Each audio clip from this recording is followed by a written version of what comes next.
2 ways to save yourself from drowning. Even the most experienced swimmers can find themselves in a situation where something has gone wrong and they start to drown. That's why it's crucial to know what to do and what not to do in this scenario. One day, this knowledge might save your life. Remember to click the subscription button and ring the notification bell to join us on the bright side of life. First of all, let's have a look at some statistics about drowning. In fact, drowning is one of the most widespread causes of death worldwide. With regards to the US, there were approximately 3,500 unintentionally fatal drownings a year from 2005 to 2014. This means that approximately 10 people lost their lives in the water every day. Sadly, according to specialists, most of these deaths could be avoided if people knew what to do in a critical situation. And that would be, don't panic. Surprisingly, when a person is drowning, they need to fight not the water, but their instincts. The thing is, when somebody feels that they aren't in control of the situation, they start to flail as hard as they can. By panicking, they make themselves submerge deeper and deeper. As a result, they get exhausted quickly and can't stay afloat long enough to wait for help. The first thing you should always remember is that the human body has a natural ability to float. The only necessary condition is that the lungs are filled with air. So as long as you're taking regular breaths, you won't drown. Unfortunately, you can't hold your breath forever. When you exhale the air that keeps you buoyant, you sink into the water for a short period of time. That is when you might start to panic. And, as you know, panic is what you need to avoid by all means since it's the most common cause of drowning. Experienced lifeguards can easily draw a picture of a typical drowner. A person realizes they're in trouble. They attempt to attract attention by waving their arms, but this brings them out of the water. According to the laws of physics, they become heavier and start to sink faster. Instinctively, this person starts to struggle to get up and to gasp for air, but these hectic movements pull them underwater. So what's rule number 1? Try to keep your panic at bay, and please don't stop breathing. Assuming you've managed to overcome your panic, you're on track to breathe normally. Now it's time to conserve energy so that you can wait for help to arrive. You can do this by assuming one of 2 positions, either floating on the water or treading water. First of all, let's see how to tread water correctly. Your body has to stay upright, and your head should be above the surface. You need to move your arms and legs to keep yourself afloat.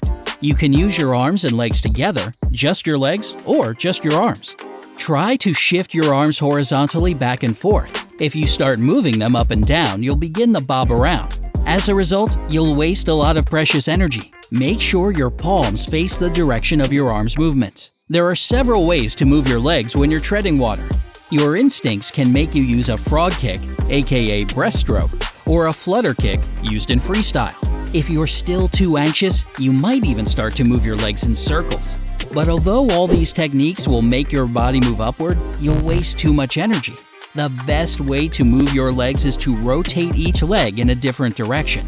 This motion may take some time to master, but once you do, you can stay in the water vertically for hours. Remember that one of the most important things about treading water is being calm and breathing slowly. This way, you won't get tired and you will improve your energy efficiency as well.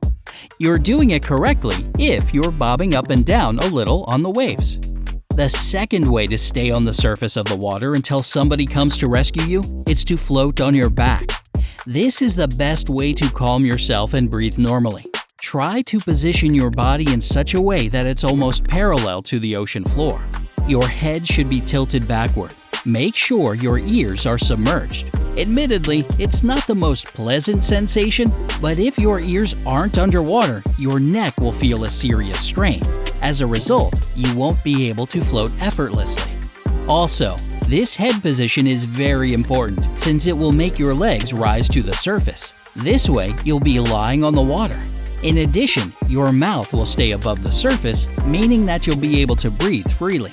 Keep your chin lifted so that it points toward the sky. Paradoxically, this simple movement can make your body more buoyant. Make sure your head is centered. As long as it is, your whole body is balanced, so don't try to turn your head to one side or the other.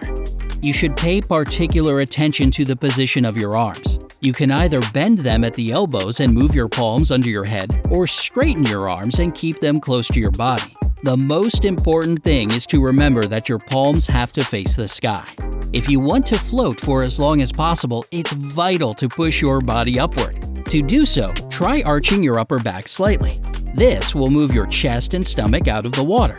By no means should you bend your body downward. If you do so, the middle of your body will start to sink and you won't be able to float. Your body has to form a straight line together with your legs. If you feel your legs begin to submerge, you can make some small kicks. There's no need to do this all the time. Just float on your back, and whenever you feel your lower body start to move downward, kick your legs to return to the surface. One more important thing about floating is connected with your breathing, namely, how big your breath should be. We've determined that a person floats as long as they have air in their lungs. It would be logical to suppose that the bigger lungfuls you take, the better you float. However, there's a catch. When you exhale a deep breath, your body sinks into the water more deeply.